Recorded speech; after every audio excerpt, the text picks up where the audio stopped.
Thank you for being here. Reflecting on our lives, we could have excelled in school and the university. We could have achieved the highest university qualification. We could be at the top of our success pyramid. We could be highly admired, but still struggling to live peacefully. So why education in the way we know it should not be our only path for growth? And we can say it in other words, when education, and here we mean particularly schooling, when it becomes the only obsession for development and growth, we lose the balance that we need.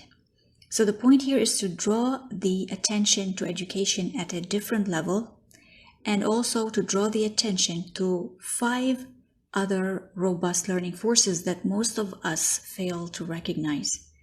So let us start by asking an eye-opening question. Why can't the years and days that a person spends in studying for school assignments, for tests, from childhood to adulthood, provide all safety, health, happiness, joy, money for a prosperous life? So with the exception of the rich, of course. Aren't these years enough to provide all that so that an average person can live happily ever after, as we always say? No, they are not. That's what I think. Probably you think that too, because we do have people with high degrees in education who live a very unhappy, even miserable life.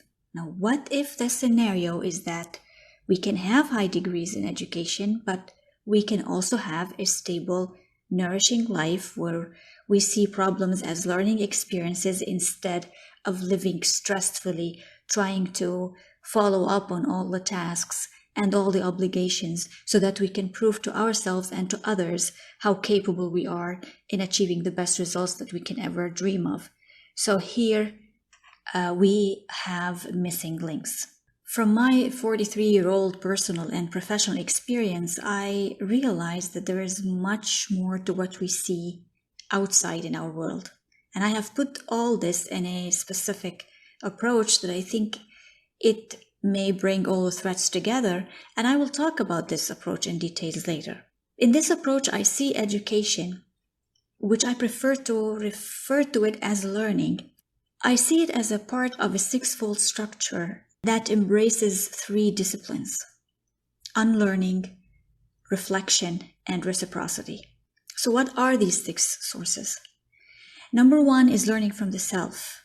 First, there is the inner self, and the inner self is the most neglected source of learning, although it's the most robust source of learning in my humble point of view. The inner self may be interpreted in different ways, obviously, and there is no right or wrong explanation. But as I see it, this inner self is beyond our physical body, beyond our personal life, as seen by everybody. So it is the connection between the person and the divine, our creator. And I think about it as a garden that is near or that surrounds our home. It has pathways and vegetation, and the more we nurture it, the more it grows, making our home look spectacular and fresh. And the less we do, the more our house will be no more than this gray, lifeless collection of bricks. So the learning can also be seen as walking from the main gate across those pathways to reach our home, our creator, the great creator, the ultimate creator. And the other self is the outer self. The outer self is simply nature. It's the trees, the flowers, the rocks, the rivers, the animals, the sand dunes, the ocean, the air, the sky, and all those majestic forms of life around us. It's planet Earth. Why is the outer self, as I see it this way? Because we and nature are one. Just like we see ourselves when we look at a mirror, we are a projection of nature. Now, what and how do we learn from the inner self and the outer self, and how is this projection possible? We will see that in the next episodes. The second source of learning is learning from the family, mainly our parents, our siblings, which is the one unit family, and the extended family as well. So, and like mentioned with the 3 disciplines, what do we unlearn from unbalanced family patterns, and particularly generational patterns? How do we reflect on our family life journeys? What we learn from them, what we cherish, and what we give and take. So it is this overflowing state within our closest circle, which is our one unit family. The third source is the learning from formal education. And this is the schooling that we know. It's K to 12, it's curricula, and not only K to 12, it's also university. So it's curricular requirements, the degree, credentials. And again here, what to unlearn, what to reflect upon, how to reciprocate, and all these will be discussed later. The fourth source is the learning from non-formal education, and this is self-selected learning. It is intentional. It aims at acquiring certain skills that we personally choose. So this is mainly non-coercive courses, educational videos, research papers, and non-academic classes, and the like. The fifth source is learning from ancient wisdom, and this is simply learning from our elderly and the previous generations. Our ancestors and our elderly possess a very special type of knowledge, more of a wisdom. I have always seen it this way. I have seen it with my grandmother particularly. This is the person I have grown with, and I have seen how she acted and reacted. And I think that in the proverbs that they say, there is so much wisdom and knowledge. They had no science, and yet they survived. And the latest of our ancestors had no technology, considering the period that we know in time, but they developed answers to so many questions in ways that until this day prove to be the only reasonable answer. And this is another profound topic that we will discuss in the upcoming episodes. The sixth source is the learning from the community, from individuals, other individuals in our community, and the institutions all around us. There is so much to learn from people we see or interact with every day. There are so many processes that occur around us. So there are so many patterns that we can observe and learn from. And again, in all these six, there are three disciplines: unlearning, reflection, and reciprocity.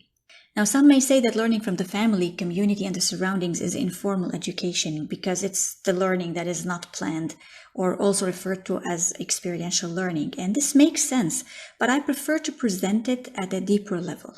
And this is what we will be discussing in upcoming episodes.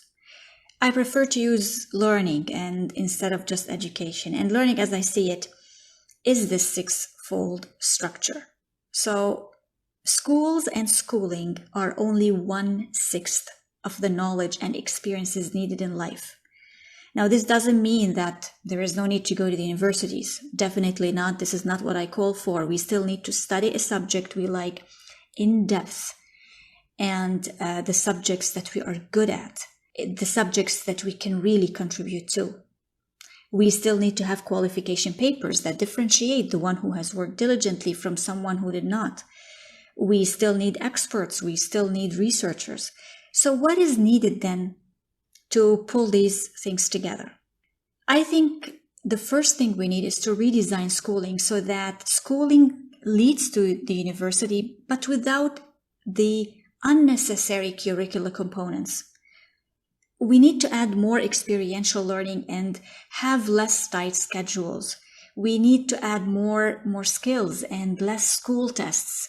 We may need to do standardized tests in certain years, let's say in grade 4, in grade 8, but it should not be the main obsession, and it should not, if it is done, it has to be done for monitoring progress instead of just competition. And this leads to the other point: we need to eliminate negative competition and categorizing learners. And above all, we need to move out of the linear progression because it cannot serve us. Our world is complex. So how can linear practices serve it? And point number 2, I think we need to stop stressing that education is the savior, or at least the only solution for our development. It's a very important solution, indispensable, essential, but it is not the only solution. Because we've seen that science, which is the main player in education, it facilitates nuclear wars. technology, it's another main player, is responsible in part for the loss of the values in our communities and the lack of connection to nature. And we know that nature is our only teacher. And in the case of AI, and this is the latest trend, the main player here that is moving at a very exponential speed right now, isn't it behind the loss of our data privacy, and isn't it behind the fake designs that we have been witnessing? So how do we decipher what to accept and what not to accept, or at least what needs to be scrutinized before reinforcing it, before just following the crowd? How much accurate is the knowledge that we impart through curricula and academia? And point number 3, we need to give equal attention to what we learn from our inner self, from our intuition and connection to our creator. And for me, that was a first-hand experience. More understanding of our families and how they affect our attitudes, our behaviors, and even our personal and professional decisions. More attention to how our surroundings, our culture, the society we interact with affect our attitudes, behaviors, and decisions. All this may sound weird, irrelevant, and even illogical to many people. But I think the more we think about it and review our life patterns, the concept becomes clearer and it makes more sense. This is based on my life journey, and I am sure that there are many others who have noticed this in their life journeys too. Because if we really look at it, while we are progressing in the terms of the modern world, we are losing balance. We are being distracted from the core principles of our universe, of our pure existence. We are being pulled away from our Creator and the blessings bestowed upon us as humans, because we are being distracted by so many factors all around us. We will talk more about all this in the next episodes and what we can do. Thanking you so much for being here.